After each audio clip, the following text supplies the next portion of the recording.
East. After 13 years of civil war in Syria, more than half a century of brutal authoritarian rule by Bashar Assad and his father before him, rebel forces have forced Assad to resign his office and flee the country. We're not sure where he is, but there's word that he's in Moscow. At long last, the Assad regime has fallen. This regime brutalized and tortured and killed literally hundreds of thousands of innocent Syrians. The fall of the regime is a fundamental act of justice. It's a moment of historic opportunity for the long-suffering people of Syria to build a better future for their proud country. It's also a moment of risk and uncertainty. As we all turn to the question of what comes next, the United States will work with our partners and the stakeholders in Syria to help them seize an opportunity to manage the risks. You know, for years, the main backers of Assad have been Iran, Hezbollah, and Russia. But over the last week, their support collapsed, all three of them, because all three of them are far weaker today than they were when I took office. And let's remember why. After Hamas attacked Israel on October the 7th, 2023, when much of the world responded with horror, Iran and its proxies chose to launch a multi-front war against Israel. That was a historic mistake on Iran's part. Today, Iran's main territorial proxy, Hezbollah, is also on its back. Only 12 days ago, I spoke from the Rose Garden about the ceasefire deal in Lebanon, a deal that was only possible because Hezbollah has been badly degraded. Meanwhile, Hamas has been badly degraded as well. Iran's own military capabilities have been weakened. Iran tried 2 times to attack Israel, and the United States and built a coalition of countries to directly defend Israel and help defeat those attacks. All this made possible for Iran and Hezbollah to continue to prop up, impossible, I should say, for them to prop up the Assad regime.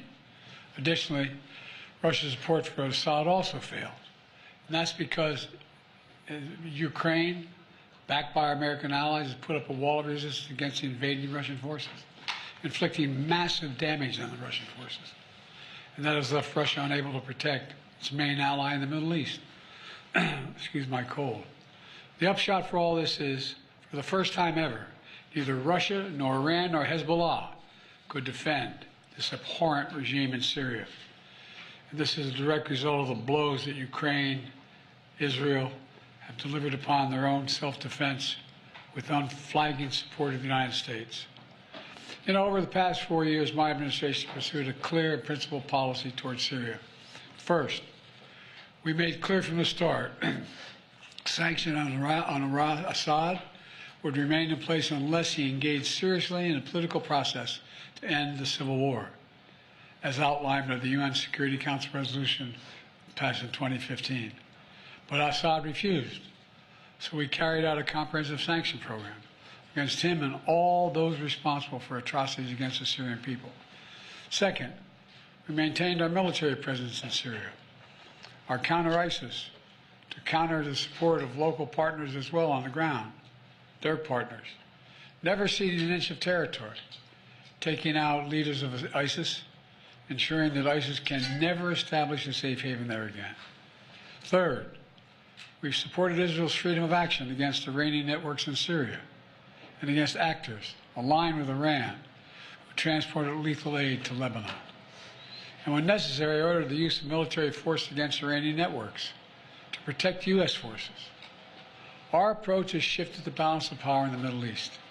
Through this combination of support for our partners, sanctions, diplomacy, and targeted military force when necessary, we now see new opportunities opening up for the people of Syria and for the entire region.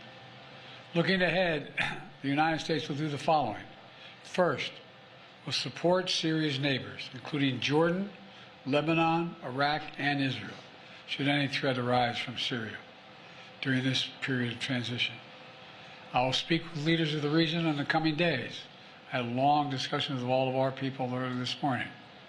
And I'll send senior officials from my administration to the region as well. Second, we will help ensure stability in eastern Syria protecting any personnel, our personnel, against any threats, and will remain our mission against ISIS will be maintained, including the security of detention facilities where ISIS fighters are being held as prisoners. We're clear-eyed about the fact that ISIS will try to take advantage of any vacuum to reestablish its capabilities and to create a safe haven. We will not let that happen. In fact, just today, U.S. forces conducted dozens of precision strikes, airstrikes, within Syria, targeting ISIS camps and ISIS operatives. Third, we will engage with all Syrian groups, including within the process led by the United Nations, to establish a transition away from the Assad regime toward independent, sovereign, I want to say it again, sovereign Syria, with a new constitution, a new government that serves all Syrians. And this process will be determined by the Syrian people themselves. And the United States will do whatever we can to support them, including through humanitarian relief, to help restore Syria after more than a decade of war and generations of brutality by the Assad family. And finally, we will remain vigilant. Make no mistake, some of the rebel groups that took down Assad have their own grim record of terrorism and human rights abuses. We've taken note of statements by the leaders of these rebel groups in recent days, and they're saying the right things now. But as they take on greater responsibility, we will assess not just their words, but their actions. And we are mindful that there are Americans in Syria, including those who reside there, as well as Austin Tice, who was taken captive more than 12 years ago. We remain committed to returning him to his family. As I've said, this is a moment of considerable risk and uncertainty, but I also believe this is the best opportunity in generations for Syrians to forge their own future, free of opposition. It's also an opportunity though far from certain, for a more secure and prosperous Middle East, where our friends are safe, where enemies are contained.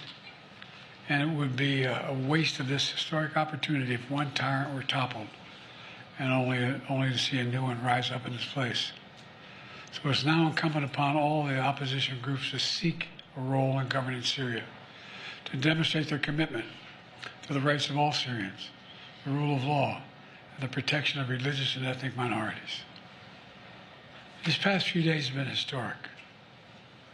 And it's in the days ahead that will determine the future of this country. And we intend to approach them with strength, wisdom, and resolve. So thank you very much. God bless America, and God protect our troops. Thank you.